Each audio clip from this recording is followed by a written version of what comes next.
Non, je ne suis pas en train de dire que je ne vais plus jamais souffrir ou bien qu'il y aura jamais de souffrance. Mais d'entrée de jeu, porter le bagage de ma mère, les souffrances de ma mère, il est drainé déjà dans ma vie. Je crois que c'est déjà un gros problème. Tu vois, je lui restitue son histoire sans me sentir une mauvaise fille. Le but, pour te répondre à toi, le but Mhm. n'est pas d'arrêter de souffrir. Comme je l'ai dit pour le problème tout à l'heure, la souffrance est aussi une entité qui nous enseigne quelque chose.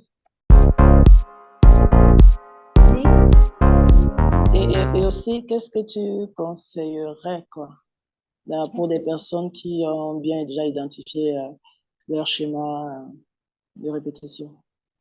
Et oui, tu avais commencé maintenant à expliquer euh, que tu avais commencé par déjà restituer à ta maman sa responsabilité. oui, Et c'est à ce moment que c'est assez compliqué. oui. Comme je l'ai dit tout à l'heure, l'une des premières choses a été d'arrêter de maintenir le statut de victime. Elle a vécu quelque chose, oui, euh, mais continuer à nourrir ça en m'appropriant son histoire, je pense que c'est là où le problème se posait. Donc, lui restituer son histoire sans culpabilité, parce que le fait de lui restituer son histoire était très difficile, parce que pour moi, c'était une manière de la lâcher, de l'abandonner, de la laisser. Il n'y avait pas de solidarité. Comment je peux abandonner ma mère alors qu'elle a vécu tout ça? Bref, et, lui restituer son histoire déjà. Et j'ai aussi fait un travail de recherche sur mes lignées ascendantes, surtout ma lignée maternelle, et ce que ma mère a vécu, de ce que j'ai pu avoir comme information. Et là où je me suis arrêtée, c'est à l'époque de sa grand-mère, elle, donc mon arrière-grand-mère. Donc, c'est un schéma répétitif qui va jusqu'à mon arrière-grand-mère, c'est-à-dire la grand-mère de ma mère. Donc, aller porter ça et, et me dire que c'est quelque chose que je pourrais aussi transmettre à mes enfants parce que les schémas répétitifs, c'est reconnu aussi en psychologie. C'est de génération, ça se transmet de génération en génération. Je me suis dit, j'ai commencé à m'interroger sur comment arrêter d'être le fil conducteur. Euh, Mm. Déjà, pouvoir moi-même vivre mon histoire et ne pas mimer l'histoire de mes ascendants.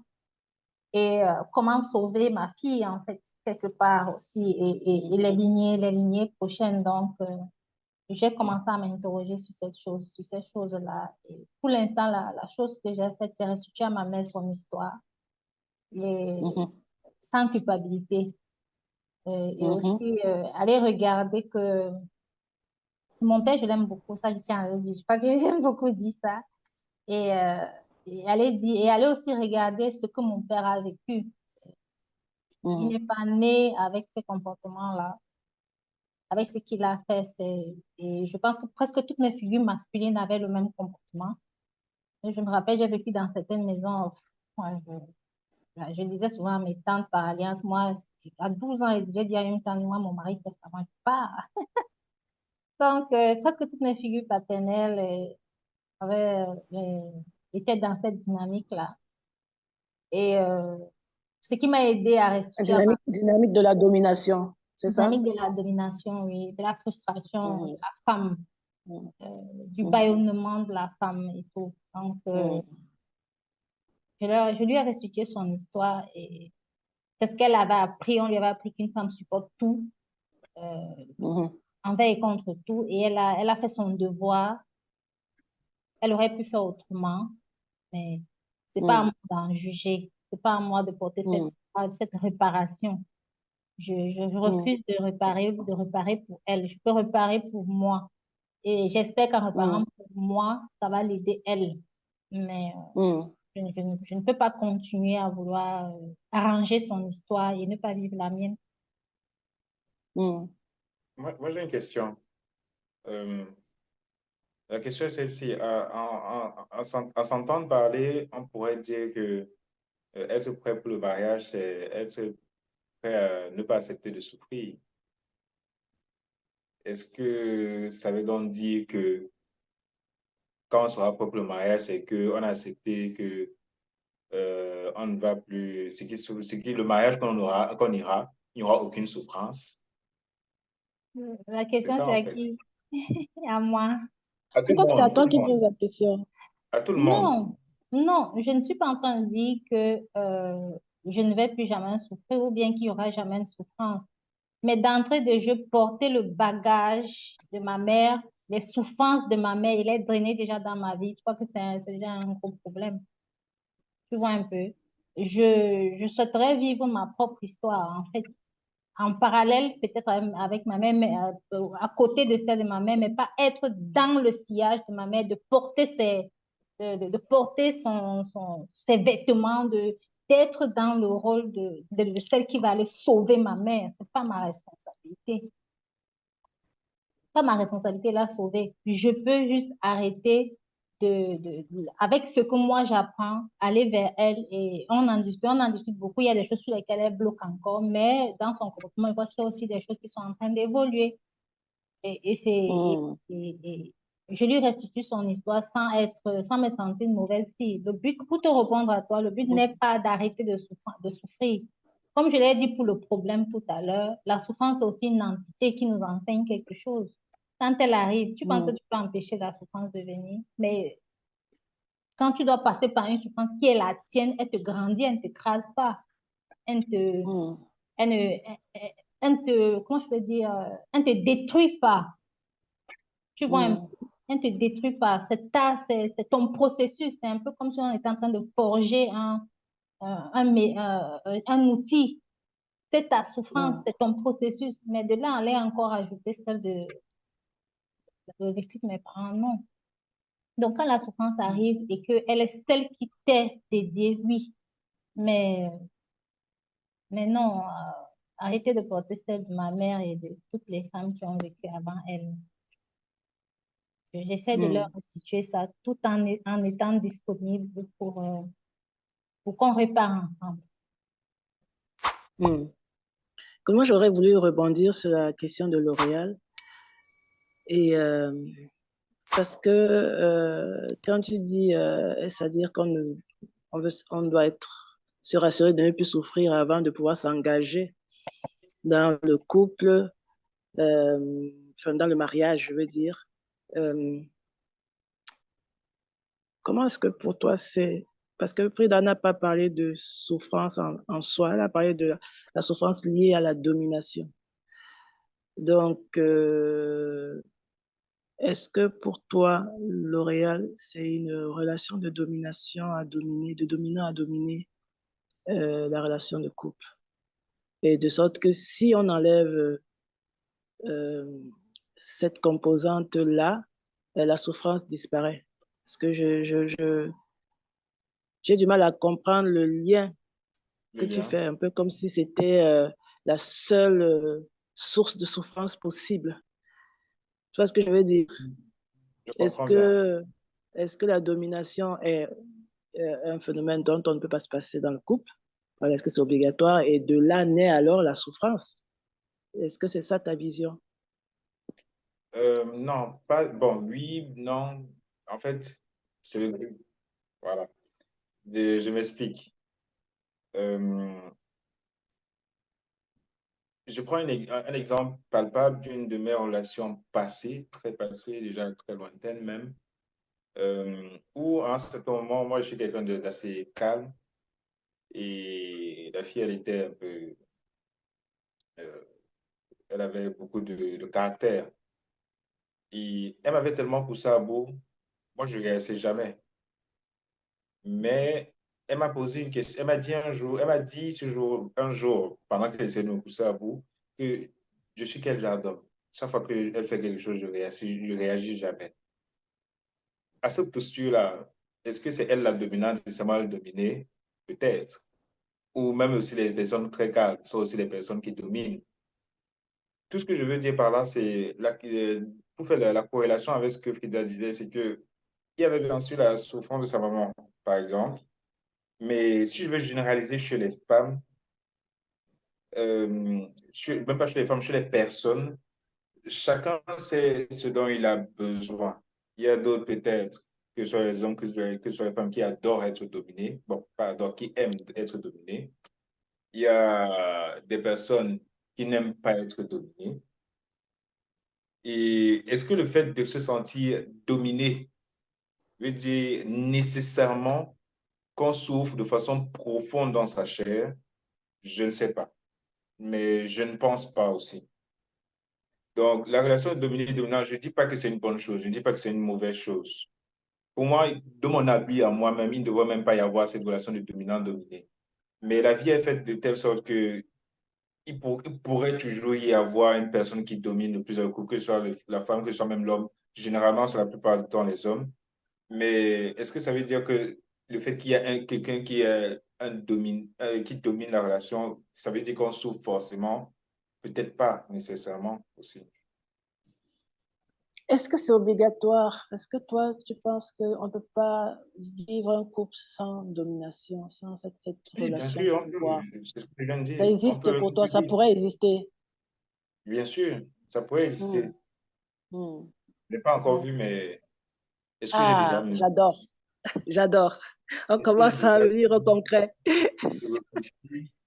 Et j'ai pas l'impression d'en avoir déjà vu, pour dire vrai Voilà, aussi. ouais, Oui. ouais. Mais C'est-à-dire bon, que dans la les théorie, contraires, ça me pose.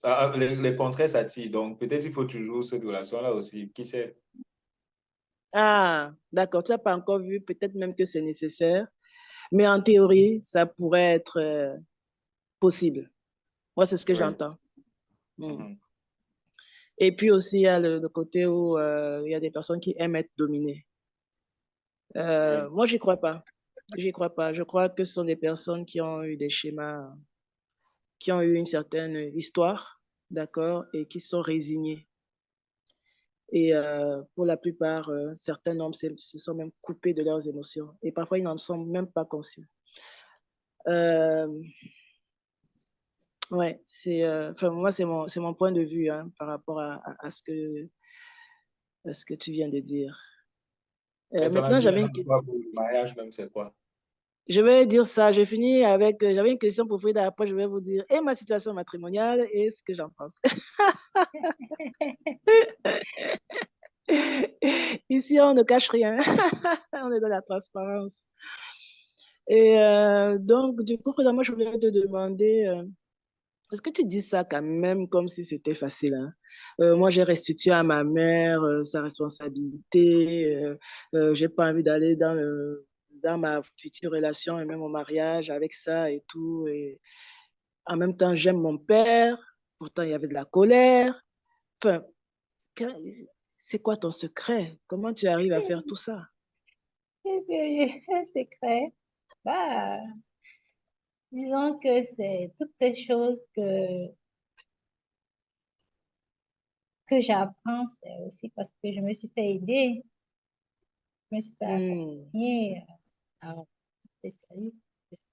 Il y avait des choses que je savais déjà, que je voyais, mais c'était normal que ce soit comme ça. Donc,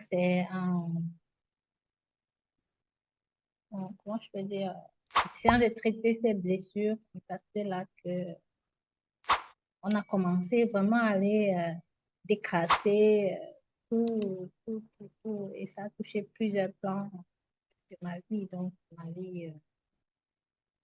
Et en fait, mes choix de partenaire, il n'y avait pas que ça aussi, mais c'est la seule chose que j'ai pu mettre sur la table. Il y avait d'autres choses qui s'étaient aussi adossées à ces choix-là. C'était toute une mosaïque compliquée de choses qu'il fallait absolument, un patchwork que j'avais comme ça dessiné, auquel il fallait vraiment. Il n'y a pas que ça, c'est compliqué. Je pense que j'ai eu, jusqu'à aujourd'hui, je n'ai pas encore réussi à aller en profondeur avec la colère avec mon père. Parce que quand je dis je suis en colère avec lui, je suis toujours en train de vouloir revenir, dire non, c'est quand même quelqu'un que j'aime. Euh, voilà. Donc, l'image de mon père est très importante pour moi. Et ça a été difficile. C'est toujours difficile pour moi de pouvoir reconnaître ce qui n'a pas marché dans ce qu'il a fait. C'est extrêmement difficile parce que ça a toujours été mon héros. Maintenant, aller regarder le héros sous un autre angle, voilà, jusqu'à présent, c'est très extrêmement compliqué. Non, c'est pas facile. Je ne veux pas dire que c'est facile. Je n'ai pas fait de moi-même. De moi-même, je ne pense pas que j'aurais pu avoir cette clarté-là, parce que je n'ai pas été formée pour ça. À un moment, j'en avais marre des chemins répétitifs et je me suis dit, ce serait bien que je vois, que je sache si ce n'est pas moi le problème. S'il n'y a pas ma part de responsabilité, juste pour ma part de responsabilité, par rapport à ce qui est arrivé, sans enlever aux autres ce qu'ils ont fait, mais comment je réussis à répéter la même chose, pratiquement de la même façon. Je me suis posé la question, je me suis dit, ah, tout le monde entier ne peut pas être mauvais et moi bonne, et les choses se passent toujours de la même façon dans ma vie. Donc, ce serait bien d'aller questionner. En tout cas, je trouve ça très riche ce que tu dis, c'est-à-dire que déjà se poser la question, lorsque je vis des schémas répétitifs, attends, il y a ma part de responsabilité dedans. Il faudrait que je comprenne laquelle c'est. Donc ça, c'est déjà le premier pas. Si on est dans des situations où on arrive difficilement à être heureux en couple, qu'on soit marié ou pas d'ailleurs, hein, c'est pas ça au fond du fond, c'est même pas ça le problème, hein, le mariage. Le mariage, c'est juste un papier. Mais comment savoir si on est prêt à être heureux en couple? Et donc déjà se poser la question de pourquoi j'ai ces schémas. Si j'ai ces schémas répétitifs, il y a certainement ma part de responsabilité dedans. Et donc c'est déjà ça qui va nous faire comment dire, un premier pas, une première étincelle qui va s'allumer et qui va dire, bon, maintenant, je vais aller en profondeur, essayer de mieux comprendre et donc trouver les moyens de pouvoir élucider, enfin mettre de la lumière sur toute cette situation et se faire accompagner est quelque chose qui a été très important pour toi dans ce sens-là, sinon ça aurait été très compliqué. Très compliqué. Ouais. Waouh. En tout cas, merci beaucoup. Donc, commencez à vous poser la question de votre part de responsabilité dans ce qui vous arrive. Et puis, n'hésitez pas à vous faire accompagner. Et moi, je rajouterais peut-être suivre son instinct pour tester différentes formes d'accompagnement. Déjà, ce qui va vous venir à l'esprit et puis tester. Et n'hésitez pas à changer si vous tombez. Moi, j'ai déjà discuté avec des gens qui disent ah non, moi, j'ai déjà vu le psychologue. Non, mais c'est n'importe quoi. C'est vraiment une perte d'argent. J'ai perdu mon temps, j'ai perdu mon argent. Parce qu'ils ont vu un seul psychologue, quoi. Et du coup, c'était leur expérience. Ils ont banni tous les psychologues et tout. Et bon, après, il y a différentes formes d'accompagnement. Et puis, il y a des auto-accompagnements aussi, c'est-à-dire petit à petit aussi s'auto-accompagner avec différentes techniques pour aller de plus en plus à l'écoute de soi, à l'intérieur de soi.